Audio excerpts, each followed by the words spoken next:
how influential is she for Arab music or for Lebanon in particular? And what do you think, why is that so? Okay.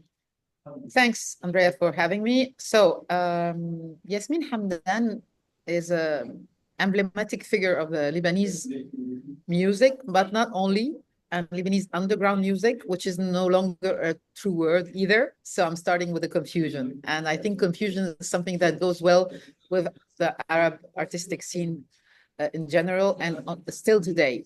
Why is she confusing? Because she's very independent. She started in the 90s with Zaid Hamdan, who's who has only the name in common. He's not the same family. He's one of the guys in the underground music that created new hip hop, new trip hop, electronic music. And he created a new language at the time. And he created that with Yasmine Hamdan. That was her beginnings.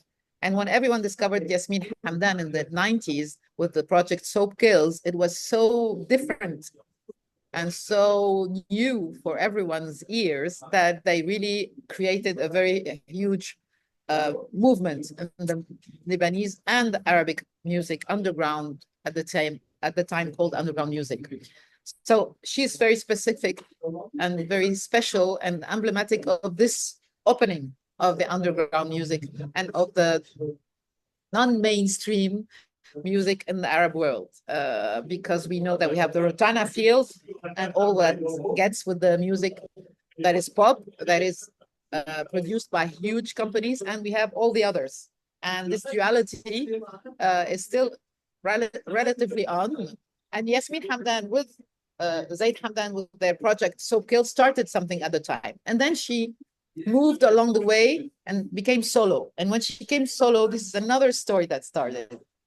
Because it's the woman, the artist, the activist that I'm sorry, it's very noisy here, that bloomed with her first album, Yanas.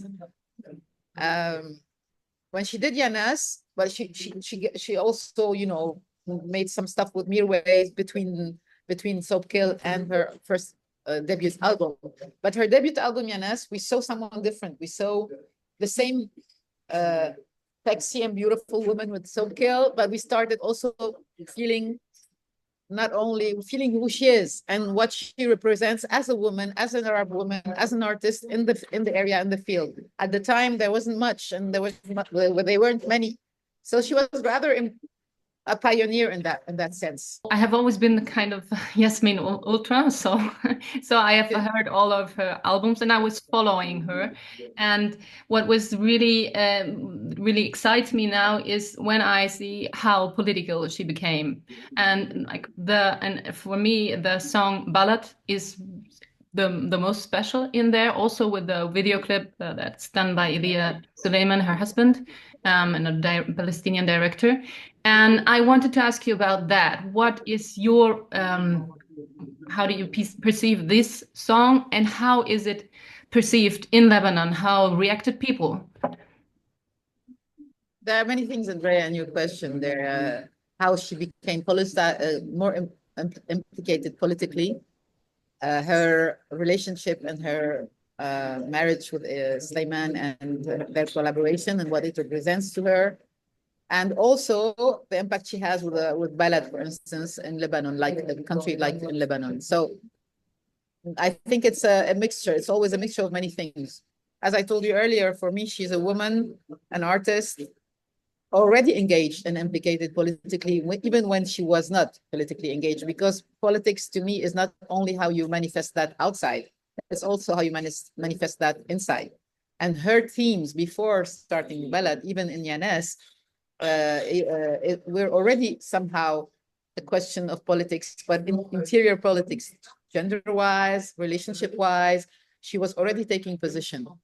And then I think that her relationship and her marriage and her implication with Elias Sleiman is important, but I think she's also, as any artist, she's a witness of her time, and she's, through her art, giving a very sincere mirror and echo of what the country has become, the Balad.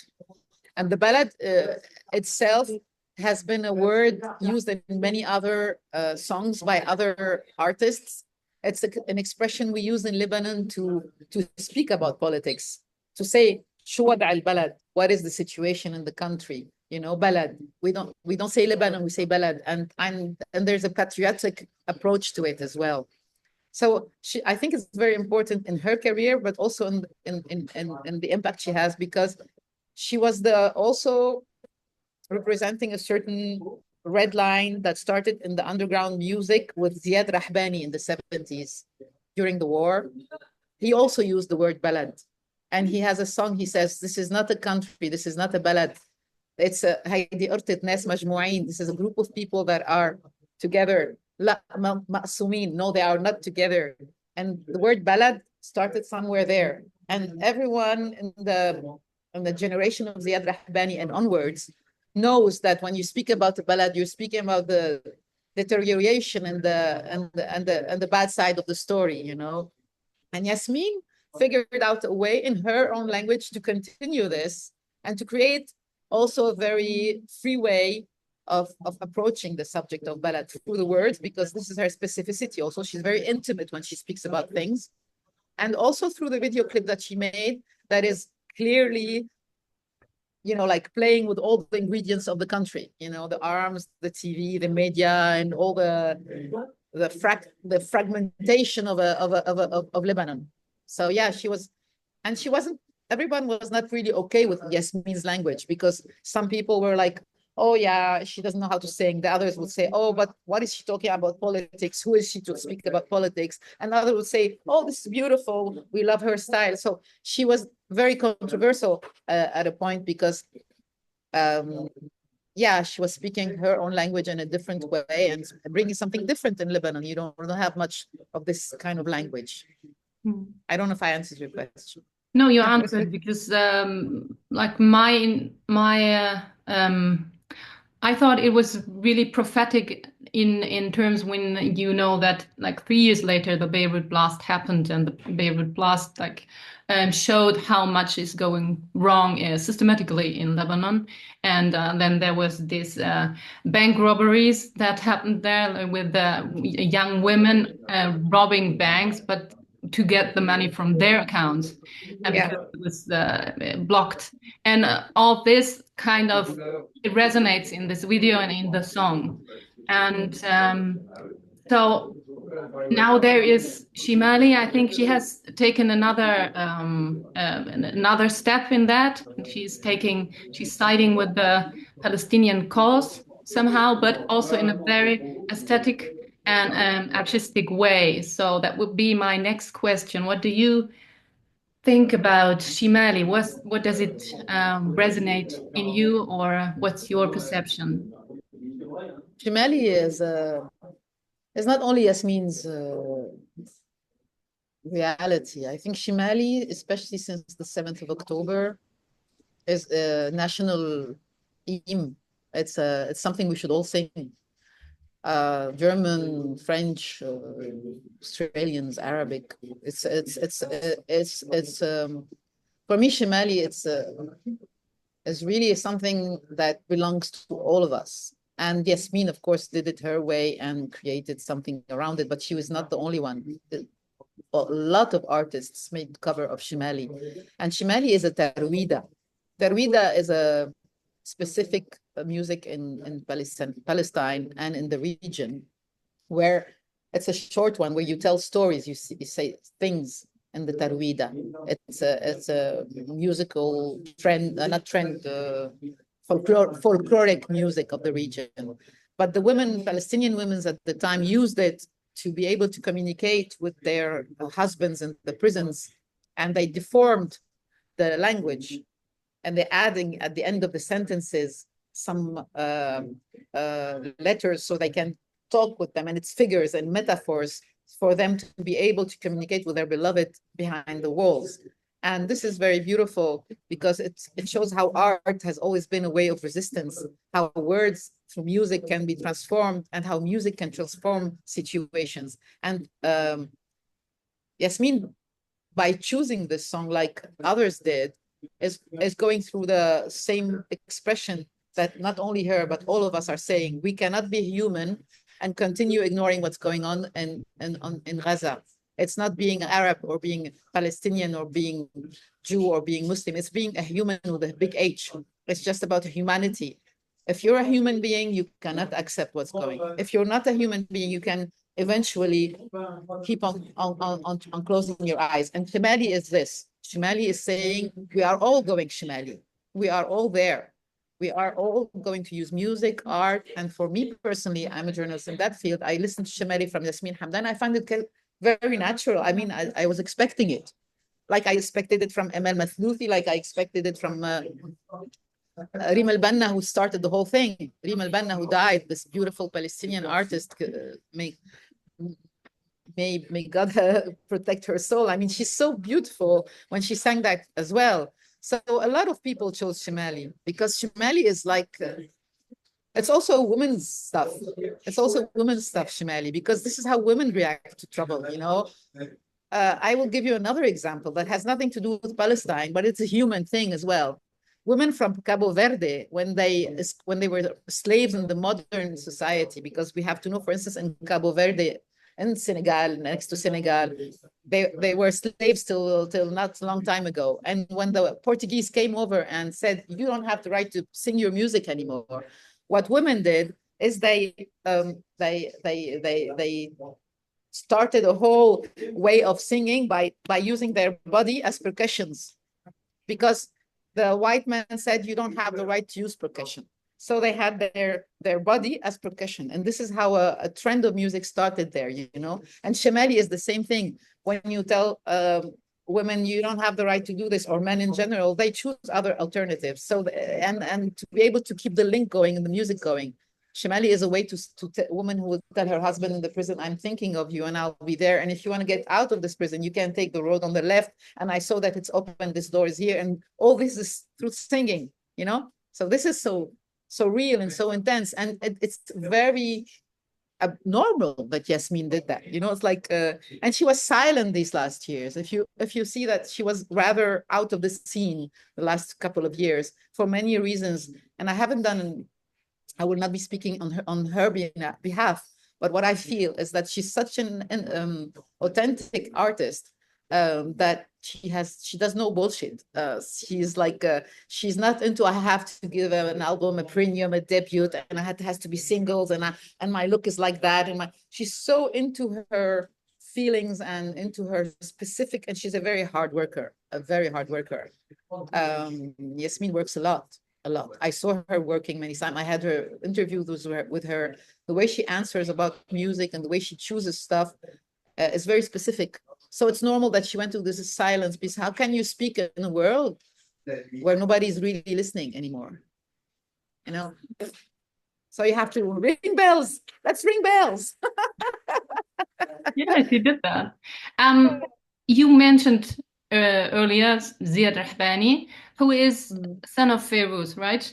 And I wanted to ask you, do you see in there like a line or generations from Ferouz, Ziad Rahbani, Yasmine Hamdan, or am I over-interpreting that? All right, so you are, Andrea, into theater. You know that in the 70s and the 80s, there's a huge, end of 60s, beginning of 70s, huge current of theater in Syria and Lebanon that is road, masrah al-shari, really something on the road, something that reflects a little bit like the foreign Brazilian theater reflects what's really going on in the societies, and it was a very strong method. And starting this wave, Ziad Rahbani, who was only the son of the Rahbanis, but also the Rahbanis has another story. We will not go into their story, but he himself specifically, he started with theater, but then he mingled directly to music because of his jazz wild world, and a very, again, authentic and crazy artist. And he opened a wave. He opened a generation that is the Ziad Rahbani generation. All right. Then all the people that came after were into his line, because something is about innovation, creation, and being able to use the language without being trapped in any cases, in any boxes, you know. And that's what he did, and what the others tried to do as well, and are still doing. Because Yasmine belongs to a generation. She's not alone. She's not. Nothing is alone. She's into a context of Lebanese transformation in a society. We are in the 90s. What's happening in the 90s? The war just ended. How people were living their night, their explosion of daily life, and then when they went into scary ghosts of the war that are still there, and all this is Yasmine and the generation of Yasmine. So yeah, she's part of it, as many others, because she's not the only one. There are many Lebanese groups that are really into expressing their country, their balad, through music in different ways. At one extent, Mashrou' Layla is very interesting as well. At other, because they're very highly known now. I mean, they stopped, but they were known, and musically they were but they were speaking also about the shit of the country, you know, and at the balad, and not only politically, they spoke about gender as well. So Yasmine also speaks about being a woman on stage and being able to dance and do her stuff and don't care about anyone's look at her, because, you know, and at the same time speak about what's going in a generation. So yeah, she is in the generation of Ziad Rahbani and what was before, and she's the natural, you know, expression of what's going on in Lebanon in a very authentic and specific artistic way. But she is part of the story. She's not alone, you know. Yeah. But that means she is really a good example to represent what is going on in Lebanon. Like she is. She is, and but not the only one. I mean, she's not the only one. There are so many others, and I think it's important to contextualize and put Yasmine's work and art into the scene, because it's not only Yasmine out of the scene; it's a scene, and how the Lebanese and underground music moved from the 90s to now, from 90s to 2025. What went on and what didn't go on, you know, and what kinds of attempts and artists and individual things happened, and who popped up from the situation, and how they are working. What is the link between them, even, you know? Ziad Rahbani is still in Lebanon, but someone like Zaid Hamdan lives in France now. He left after the explosion, because we speak about the Lebanese blast that is in 2019, and there's a date that no one forgets, which is the 4th of August 2020, when the explosion in the port took place. This is a point of no return for a lot of people. A lot of people left also, artistically speaking, the country at that point. Do you want to name a few other artists that you would like side with Yasmine Hamdan, just for our listeners, what to hear further? I don't want to forget people, because there are many, but there's a rap scene that is very intense also, a very strong and expressive Lebanese rap scene, and connected within the MENA region. Basically, people like, for instance, in the 90s, I used to listen a lot to Ras, who's an artist, rapper that raps in Arabic, but literally littéraire, and not in Lebanese only. Rap and electronic music, there are many names.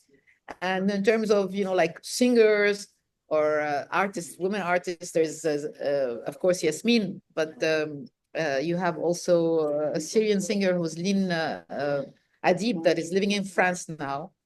She's also very interesting. She worked with Zaid Hamdan.